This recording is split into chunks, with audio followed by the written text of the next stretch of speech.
Carta de Paulo aos Romanos, capítulo 1, versículos de 8 a 15.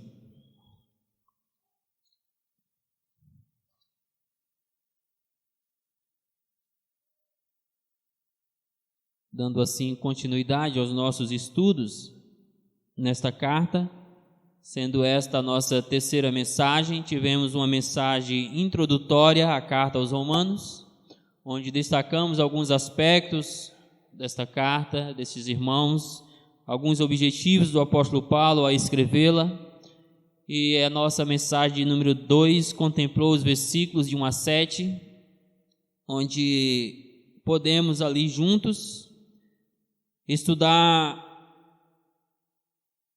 de que a vida cristã é fundamentada unicamente no chamado de Deus por meio do nosso Senhor Jesus Cristo.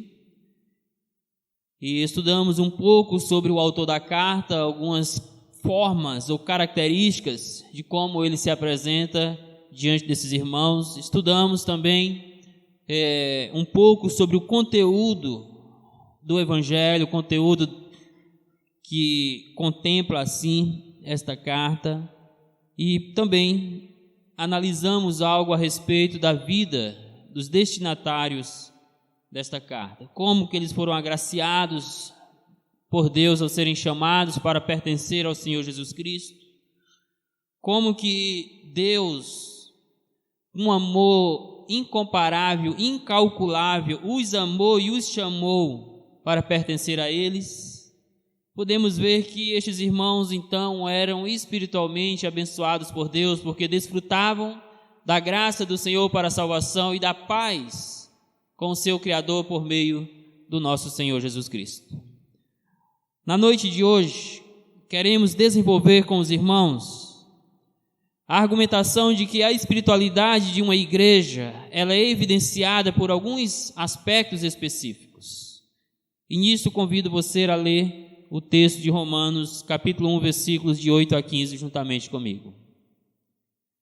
Primeiramente, dou graças a meu Deus, mediante Jesus Cristo, no tocante a todos vós, porque em todo o mundo é proclamada a vossa fé, porque Deus, a quem sirvo em meu espírito no evangelho de seu Filho, é minha testemunha de como incessantemente faço menção de vós em todas as minhas orações, suplicando que, em algum tempo, pela vontade de Deus, se me ofereça boa ocasião de visitar-vos, porque muito desejo ver-vos, a fim de repartir convosco algum dom espiritual, para que sejais confirmados.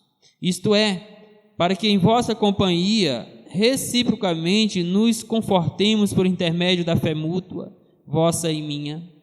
Porque não quero, irmãos, que ignoreis que muitas vezes me propus ir ter convosco, no que tenho sido até agora impedido, para conseguir igualmente entre vós algum fruto, como também entre os outros gentios. Pois sou devedor tanto a gregos como a bárbaros, tanto a sábios como a ignorantes. Por isso, quanto está em mim, estou pronto a anunciar o evangelho também a vós outros em Roma. Amém? Então, meus irmãos, nosso propósito nesta noite, a partir desse texto, é desenvolver com os irmãos a ideia de que a espiritualidade de uma igreja é evidenciada por alguns aspectos específicos. E no texto em foco, o apóstolo Paulo nos traz uma ação de graças pela vida da igreja de Roma, por algumas características espirituais presentes na vida daqueles irmãos. E a partir destas características pelas quais Paulo rende graça ao Senhor, nós vamos perceber nesse texto 3 aspectos que evidenciam a espiritualidade de uma igreja, que evidencia, meus irmãos, a espiritualidade de um verdadeiro crente, que vai diferenciá-lo de pessoas simplesmente religiosas, como os judeus da época de Paulo. Acompanhe comigo então que o primeiro aspecto que evidencia a espiritualidade de um cristão verdadeiro é o bom testemunho da sua fé. Irmãos, nós vivemos num verdadeiro embaraço Nós vivemos em um contexto religioso ou um contexto evangélico confuso. E em meio a essa confusão toda em que nos encontramos, permeia uma falta de testemunho que escandaliza o nome de Jesus Cristo. Em um contexto onde ser evangélico não tem mais sentido nem significado para a maioria de cristãos e até mesmo de igrejas, precisamos resgatar o princípio de que o cristão precisa dar bom testemunho da sua fé, de que o crente tem que ser conhecido não pelos escândalos, mas pela sua vida de santidade, pelo seu compromisso em testemunhar retamente do Senhor Jesus Cristo, do que Deus fez na vida dele. Acompanhe comigo o versículo 8, onde Paulo vai render graças ao Senhor por conta do bom testemunho que esses cristãos estavam dando da sua fé cristã. E o texto inicialmente registra uma expressão de gratidão a Deus pela fidelidade dos cristãos de Roma. Diz o texto: primeiramente dou graças ao meu Deus mediante Jesus Cristo no tocante a todos vós. É claro que esta ação de graças que Paulo está rendendo ao Senhor tem como pano de fundo a manifestação da graça de Deus na vida dos romanos. Pois bem sabemos que eles foram salvos pela graça mediante a fé, tanto quanto os leitores de Efésios, para quem Paulo escreveu, e como também nós e todos aqueles que um dia virão ainda a Jesus Cristo. Então Paulo está aqui reconhecendo que Deus graciosamente manifestou misericórdia na vida daqueles irmãos, e por conta dessa misericórdia, ele está agradecendo ao Senhor, porque Deus alcançou aqueles miseráveis pecadores que viviam na cidade de Roma. E Deus os alcançou mediante a pessoa de Jesus Cristo. Sim, irmãos, não há nenhum outro mediador, nenhum outro intercessor que possa ficar entre pecadores como nós e um Deus santo como aquele que criou os céus e a terra, a não ser o nosso Senhor Jesus Cristo.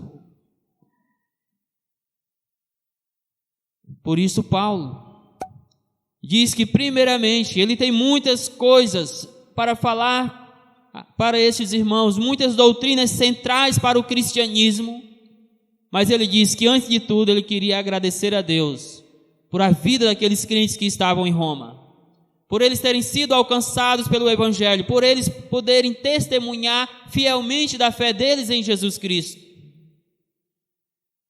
Meus amados irmãos, será se não está faltando um pouco mais de gratidão também ao Senhor pelo que Ele tem feito em nossas vidas? Nós somos constantemente alvos das manifestações graciosas de Deus, mas acima de tudo nós já fomos alvo da graça salvadora de Deus, aquela que nos removeu da vida de pecado, que nos trouxe para a luz de Jesus Cristo. Então, no tocante a nós, precisamos agradecer ao Senhor pelo que Ele fez nas nossas vidas, tanto quanto Paulo agradece por aquilo que Deus fez na vida dos romanos. E aí você tem que perguntar, o que Deus fez na vida dos romanos? Se você for ao final do texto que nós lemos, lá no último versículo que lemos, diz que Paulo se sentia devedor tanto a grego como a bárbaros, tanto a sábios como a ignorantes. Outrora os romanos integravam estes grupos, gregos e bárbaros, para identificar um grupo social, sábios e ignorantes para identificar a baixa cultura a que aquele povo pertencia e também a pecaminosidade na qual eles viviam. Os romanos foram removidos deste contexto de vida de ignorância com respeito a Deus. E por isso, Paulo dá graças ao Senhor por ter tirado aqueles irmãos da vida de pecado e tê-los trazido a Jesus Cristo. Mas em seguida, ainda neste ponto, podemos perceber que a fé cristã precisa ser algo notório a todos. A razão da gratidão ao Senhor é, acima de tudo, a manifestação da graça de Deus na vida daqueles pecadores. mas é também, meus irmãos, motivada pelo modo com que aqueles irmãos estavam vivendo a vida cristã. Diz o texto: porque em todo o mundo é proclamada a vossa fé. Paulo está dizendo, ou ensinando-nos, que em todo o contexto onde se ouvia falar daqueles irmãos, era louvável a fé que eles tinham em Jesus Cristo. Meus irmãos, será se a nossa fé está sendo uma fé notória? Será se as pessoas que nos conhecem, nos ambientes onde nós andamos, a nossa fé está sendo proclamada? As pessoas podem observar que há em nós algo, que há em nós a manifestação da graça de Deus em nossa salvação? Será se as pessoas podem de fato perceber a partir da nossa vida, do nosso testemunho, que nós servimos a um Deus santo, santo, santo, que as nossas vidas foram alvos da transformação de Deus por meio de Cristo Jesus? Como é que você tem testemunhado da sua fé, meu irmão? Nós moramos em uma cidade relativamente pequena, em uma comunidade relativamente pequena, onde muitos conhecem-se. Mas aí eu pergunto, como que as pessoas conhecem o seu testemunho de fé? Você é conhecido como um crente fiel e verdadeiro, como um crente que vive pautado na palavra de Deus, como um crente que rende graças ao Senhor porque te alcançou? Ou você está escandalizando o nome de Cristo? Você está sendo um cristão relapso, relaxado com a sua fé? Como está o seu testemunho? As pessoas notam que você é um crente verdadeiro? Ou você está sendo aí um crente que esconde a sua identidade com Cristo? Meus caros irmãos e irmãs, num contexto de tantos escândalos como o que nós vivemos, se queremos ver pessoas sendo salvas, se queremos ver pessoas sendo trazidas a Jesus Cristo, isso implica podermos dar um bom testemunho da nossa fé. Mas o segundo aspecto que esse texto destaca, que vai evidenciar a espiritualidade de uma igreja cristã, que vai testemunhar da veracidade da nossa fé, que vai de fato confirmar que nós servimos a um Deus verdadeiro, ao Deus verdadeiro, Criador dos céus e da terra, rico em misericórdia, mas também em juízo e amor, é o encorajamento mútuo da fé. Paulo vai nos mostrar isso nos versículos de 9 a 12, meus irmãos, que dentre outros propósitos, Paulo queria também estar na companhia daqueles irmãos para reciprocamente se fortalecerem, se encorajarem uns aos outros na continuidade da caminhada cristã. Se nós olhamos para a vida do apóstolo Paulo, para os desafios que ele teve que trilhar, para os sofrimentos que ele enfrentou, para as perseguições que teve que suportar, nós vamos entender o quanto Paulo necessitava de fato de estar com os irmãos que pudessem encorajá-lo, mas também serem encorajados por ele. Meus irmãos, nós vivemos, como estudamos hoje pela manhã, na gloriosa esperança da consumação de todas as coisas. E o que nos move, ou pelo menos deveria nos mover, é essa expectativa. Esta esperança futura que nós temos em Jesus Cristo na consumação dos séculos. Mas também nós relatamos que em meio a esta esperança, nós enfrentamos tribulações, passamos por momentos difíceis. Por exemplo, citamos o caso de Abraão, que recebeu a promessa de Deus com respeito ao seu filho Isaque, que teve que esperar vários anos, e o que alimentou a fé de Abraão? A esperança de que Deus cumpriria a sua promessa. Mas também vemos Abraão tendo alguns momentos de desencorajamento, como por exemplo quando ele concorda em ter relações com a sua concubina, com a serva da sua esposa, e assim ter um filho com ela. Talvez naquele momento ele estava desencorajado, sem ânimo para continuar esperando nas promessas de Deus. Isso também se passa conosco. Muitas vezes somos perseguidos pelas circunstâncias, por pessoas, ou por qualquer outra coisa que traz um desencorajamento da nossa fé. E nestes momentos nós precisamos estar ao lado de pessoas que vão nos motivar, que vão nos animar, que vão nos fortalecer para continuar a caminhada cristã, olhando para o Senhor Jesus Cristo sempre. Veja aí versículos de 9 a 12, como é importante esse encorajamento mútuo da fé. E inicialmente, nós vamos aprender sobre a importância de uma vida de oração ativa. Paulo diz: porque Deus, a quem sirvo em meu espírito no evangelho de seu Filho, é minha testemunha de como incessantemente faço orações, faço menção de vós em todas as minhas orações. Meus queridos irmãos, certamente há muitas acusações a serem feitas para a igreja contemporânea. E o pastor Paul West chegou a escrever um livro com o título 10 acusações contra a igreja moderna. Há muitas acusações para ser feitas contra esta igreja contemporânea.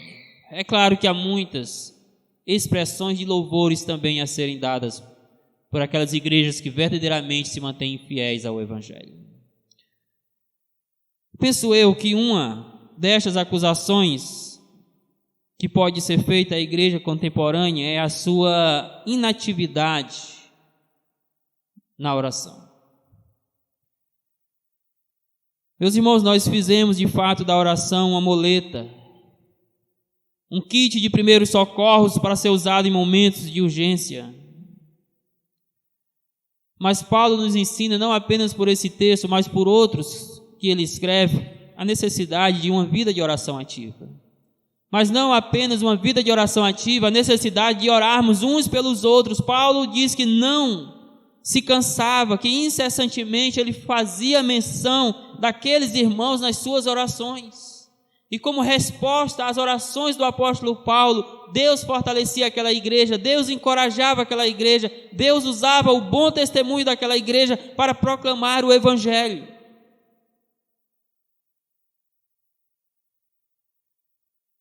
Nós precisamos nos encorajar mutuamente, e o ponto de partida para isto é podermos orar uns pelos outros. Por que não dizer também orar uns com os outros? Seja um princípio tão belo nas Escrituras, mas tão negligenciado em nossos dias. Talvez você conheça alguns irmãos, talvez você tenha conhecidos de outras igrejas que estão enfrentando tribulações, que estão desanimados, desencorajados na vida cristã. Mas aí eu pergunto, você tem orado por essas pessoas? Meu querido irmão, priorize a oração na sua vida, mas desenvolva também a prática de orar pelos seus irmãos. Não seja egoísta ao ponto de querer fazer orações apenas em favor de si mesmo. Ore em favor de todos quantos necessitam do socorro divino para continuarem corajosamente a fé cristã. Mas em seguida podemos aprender que os nossos planos eles precisam estar subordinados à vontade de Deus. Paulo diz, suplicando que em algum tempo, pela vontade de Deus, se me ofereça a ocasião para visitar-vos. Nós precisamos conservar na mente e no coração que as nossas vidas estão sendo controladas por um Deus que criou os céus e a terra e que está guiando a história para a consumação de todas as coisas, mas que isso também vai redundar no louvor da sua glória. Meus irmãos, nós não somos robôs. Nós somos pessoas criadas por Deus, redimidas em Jesus Cristo, e as nossas vidas hoje estão subordinadas a Jesus. Paulo já tinha feito planos de visitar aquela igreja, mas até então as oportunidades não haviam surgido, as circunstâncias não permitiram, ou de forma mais direta, Deus ainda não havia aprovado aquela visita. Mas ele disse, suplicava, para que, pela vontade de Deus e não pela vontade dele, pudesse aparecer uma boa ocasião para visitar aqueles irmãos. Isso nos faz pensar na importância de colocar as nossas vidas debaixo da coordenação do nosso Deus, de andarmos em submissão a Ele e os seus propósitos para as nossas vidas, de submeter os nossos planos aos planos de Deus. Mas, meus irmãos, muitas vezes nós fracassamos, quebramos a cara, nos damos mal, temos que pagar um alto preço, porque antes não levamos os nossos planos na presença de Deus em oração. Como fez o apóstolo Paulo, que tinha sim vontade de ir visitar aqueles irmãos, mas primeiro ele vai até Deus, para ver se é da vontade do Senhor. Não tome decisões precipitadas sem a convicção de que aquilo seja a vontade de Deus para a sua vida. Guie os seus passos em concordância com os traços da graça de Deus manifestada a você. Mas vemos ainda sobre a necessidade, meus irmãos, de fortalecimento espiritual que nós temos.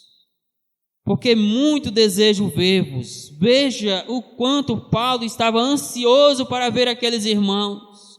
No entanto, ele sabia que ele só seria possível se Deus permitisse. E o seu objetivo, diz ele, a fim de participar convosco algum dom espiritual, para que sejais confirmados, para que eu possa compartilhar com você algumas experiências da vida cristã, desenvolver com vocês alguns dons espirituais que Deus nos deu, para que sejais confirmados, para que sejais encorajados na fé cristã. Nós necessitamos, irmãos, estarmos juntos, buscando o fortalecimento do Espírito, encorajando um ao outro, com algum dom espiritual, com algum talento, com algum dom espiritual que o Senhor nos deu, que tem que ser usado em favor da igreja dele.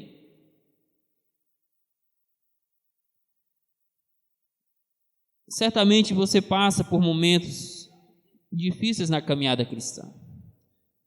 Não tenho dúvida de que a frase que alguém já disse, que ser cristão é fácil, não tem respaldo bíblico. Porque é luta, é dificuldades, é momentos que dá vontade de desistir, de jogar a toalha. Mas louvado seja Deus que nos encoraja, que envia pessoas até nós para nos motivar a caminhar retamente nos caminhos do Senhor, para alegrar o nosso coração e continuarmos firmes na fé. Paulo queria estar com aqueles irmãos para, em meio às suas dificuldades cristãs, ele pudesse encorajar aqueles irmãos com algum dom espiritual. Meus irmãos, isto nos coloca diante de duas situações. Uma, precisamos de fato buscar auxílio em pessoas idôneas, pessoas maduras na fé, que vão nos trazer uma palavra de conforto, uma palavra de fortalecimento espiritual nos nossos momentos de dificuldades. A outra coisa é que cabe a nós a responsabilidade de socorrer aqueles irmãos que estão fracos na fé, de motivar aqueles que estão querendo desistir da caminhada por conta das tribulações da vida. Em seguida, vemos sobre a necessidade de sermos então mutuamente encorajados. Paulo não queria apenas compartilhar algum dom espiritual com aqueles irmãos para que a fé deles fossem confirmadas, fossem fortalecidas no Senhor. Paulo queria que isso acontecesse de forma recíproca. Ele queria confirmar os irmãos e ao mesmo tempo ser confirmado. Ele queria fortalecer os irmãos, mas ao mesmo tempo ser fortalecido por aqueles irmãos. Por isso ele diz, para que em vossa companhia, juntamente com vocês, reciprocamente, vocês e eu, nos confortemos por intermédio da fé mútua, a vossa e a minha. Irmãozinho, quem precisa de conforto senão aquele que está passando por momentos difíceis? Quem precisa ser consolado senão aquele que está enfrentando tristezas na vida?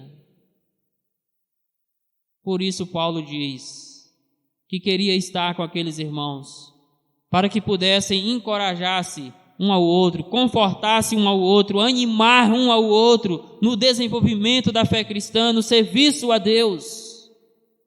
Como isso é necessário nos nossos dias, meus irmãos.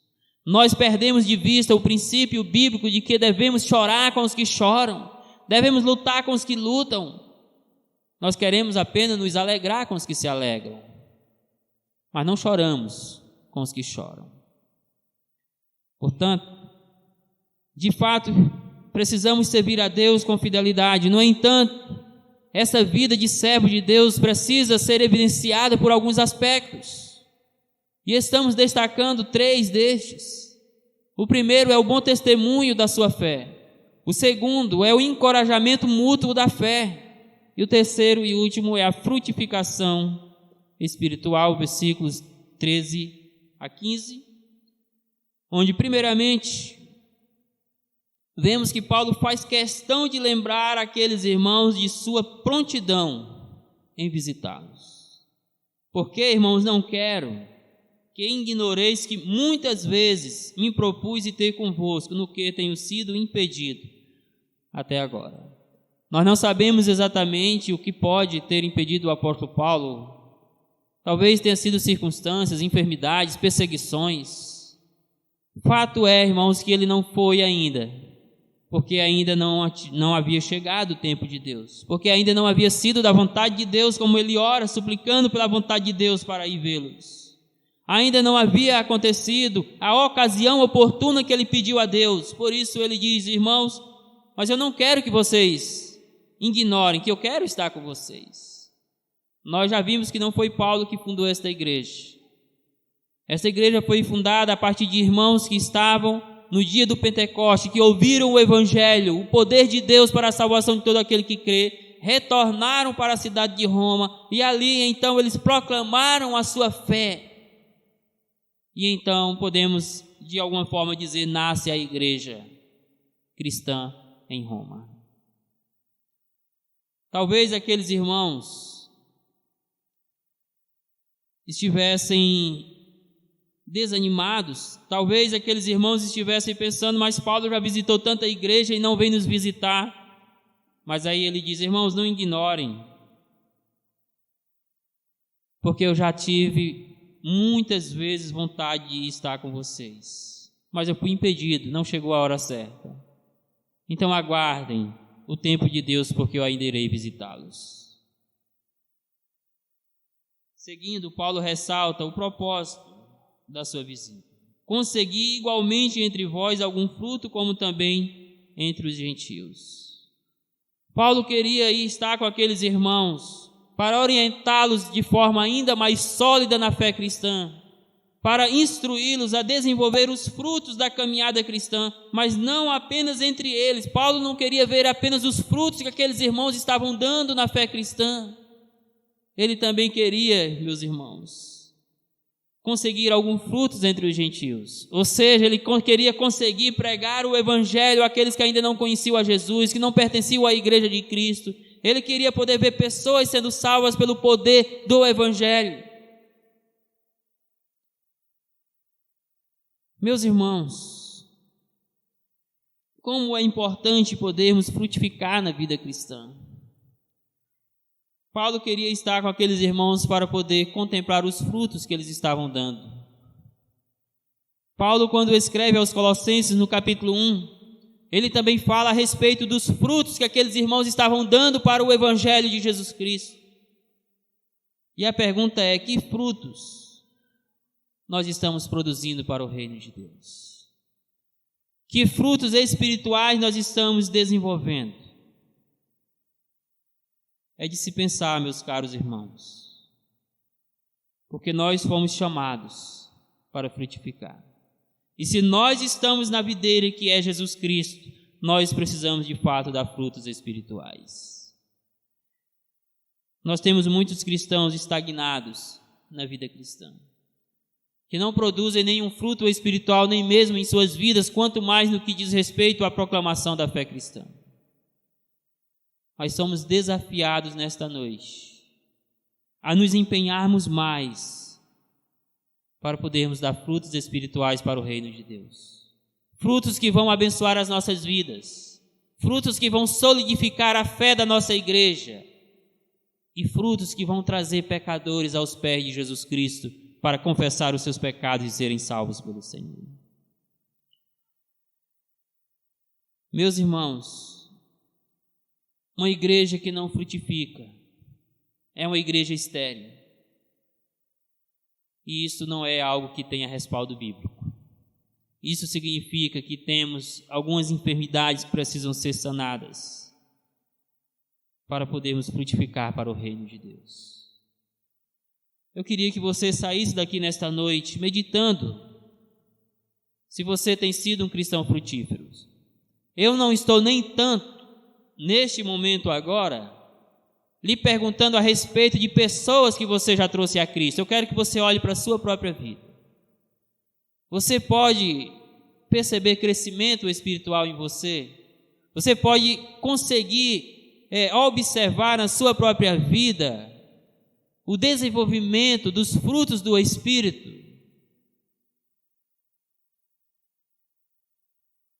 Por fim, o apóstolo ressalta a sua prontidão em anunciar o Evangelho aos perdidos. Veja o que diz o versículo: pois sou devedor tanto a grego como a bárbaros, tanto a sábios quanto a ignorantes. Por isso, quanto está em mim, estou pronto a anunciar o Evangelho também a vós outros em Roma. Paulo se sentia devedor àquela própria igreja, porque ele ainda não havia estado com ela, ele ainda não havia encorajado aqueles irmãos, compartilhado da fé mútua com aqueles irmãos diretamente. Mas Paulo tinha outro glorioso e grandioso propósito para estar na cidade de Roma: pregar o Evangelho aos perdidos. Aqueles que se julgavam sábios, e evidentemente chega a ser uma linguagem irônica. Os sábios aqui, os ditos intelectuais da sua época, mas que no que diz respeito a conhecimento de Deus não passavam de miseráveis pecadores necessitados da graça de Cristo. Paulo queria pregar aos gregos, aos bárbaros. Paulo queria pregar àqueles que se intitulavam sábios, mas que na verdade eram ignorantes no que diz respeito ao conhecimento de Deus.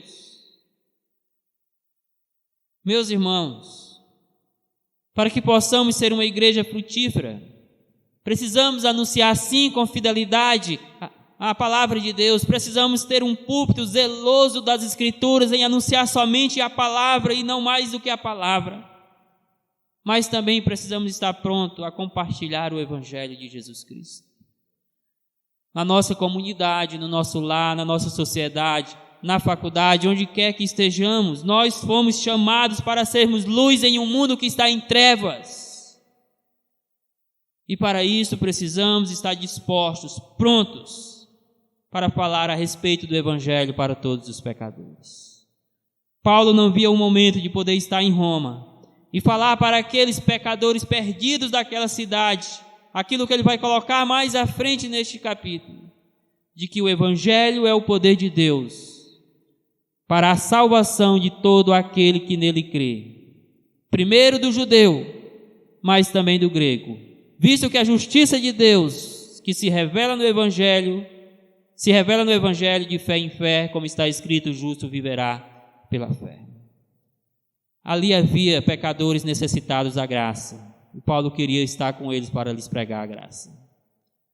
Eu não tenho dúvida de que a nossa cidade, assim como todo este mundo habitável, é necessitada da graça de Jesus Cristo. Eu estou certo de que você e eu conhecemos pecadores que estão caminhando no trilho da morte, e nós temos a mensagem que pode resgatá-los daquele caminho de morte, e a mensagem é Jesus Cristo para a vida dele. Mas temos nós compartilhado o Evangelho?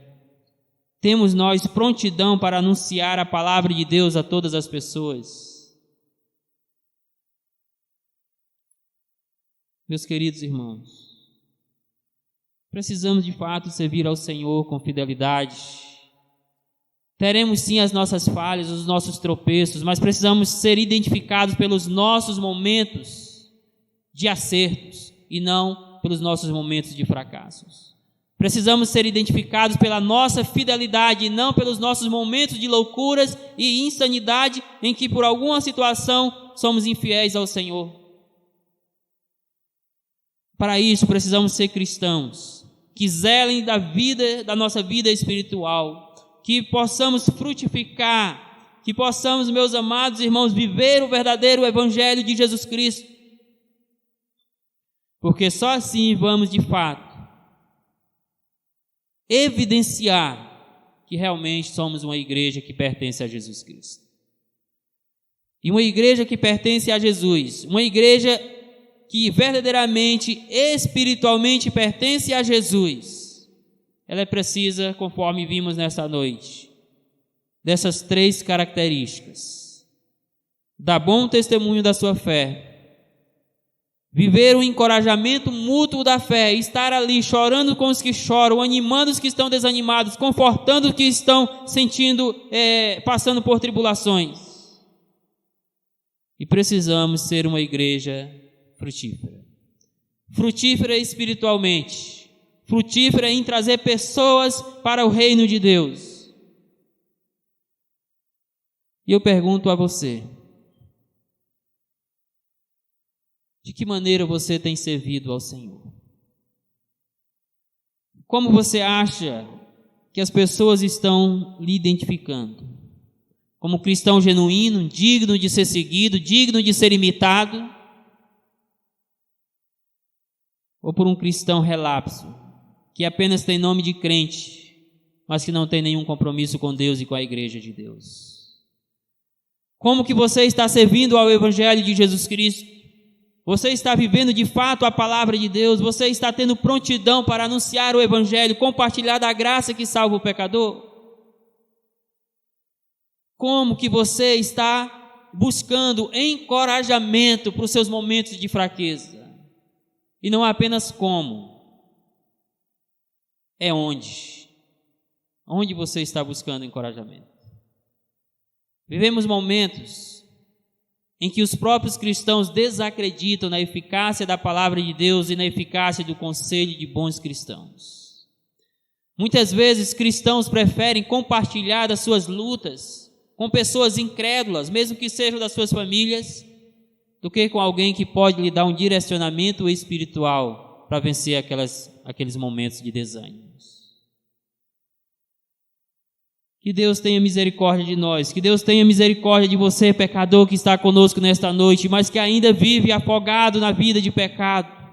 Que você possa nesta noite ser atraído por Jesus Cristo para pertencer à verdadeira igreja, a igreja de Jesus. Para que você possa também, salvo pela graça mediante a fé, testemunhar da obra de Jesus na sua vida, poder ter uma âncora para lhe encorajar nos momentos de tribulações e poder frutificar para a glória de Deus. Que o Senhor nos abençoe para o louvor da glória dele. E aí, espero que você tenha gostado desse vídeo que você acabou de assistir. Não se esqueça de dar seu joinha, seu like, compartilhar esse vídeo e se inscrever no nosso canal e ativar o sininho.